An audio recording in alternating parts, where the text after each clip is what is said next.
Welcome to First Page Fridays, a video series from the Ames Free Library. Join us each week as AFL staff share the first pages of books from a wide variety of genres. We'll read everything from new releases to titles from the library's most popular authors and even some of our personal favorites.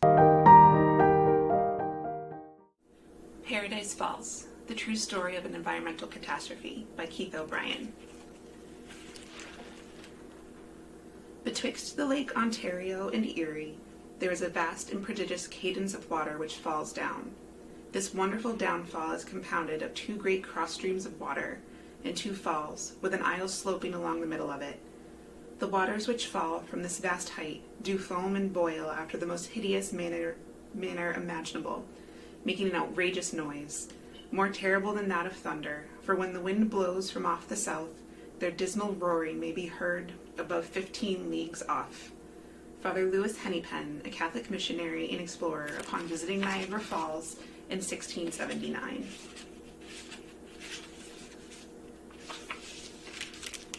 Introduction. May 14th, 1972. It was a Sunday afternoon, almost summer in Niagara Falls, and the children from the little bungalows on the east side of town scampered outside to play.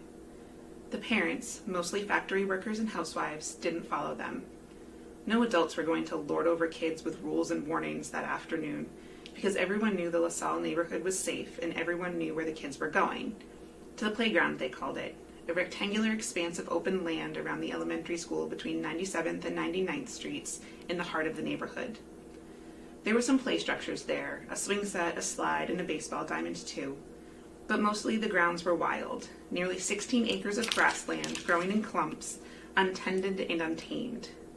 Parents sometimes wondered why no one had developed the property, dropped in among the tidy rows of single-story starter homes.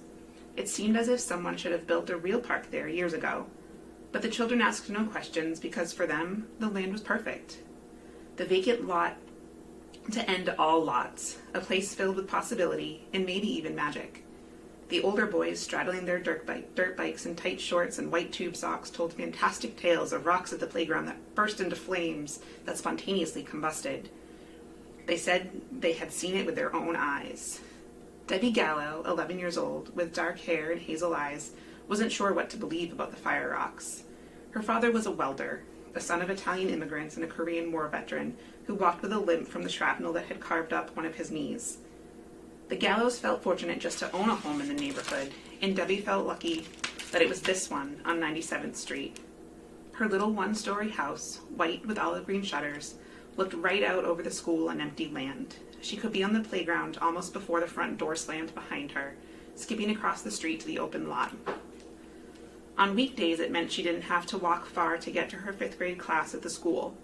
On weekends, it meant that her front yard seemed to stretch on like the sea, forever, with friends floating everywhere, coming and going on roller skates and bicycles. This Sunday was one of those days, and Debbie laced up her shoes and headed outside.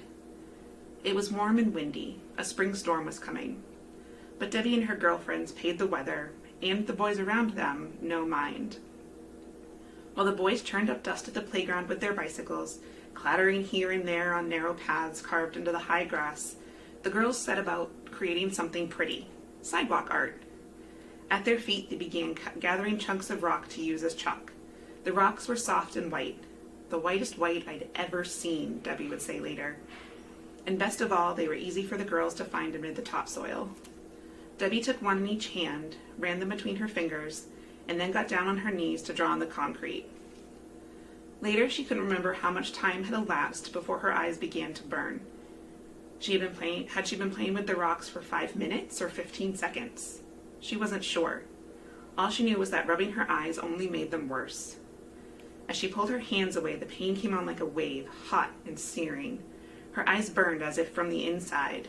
And then she was screaming, and she was running, stumbling across the playground, trying to find her way back to her house on 97th Street through a haze of tears and gauzy darkness.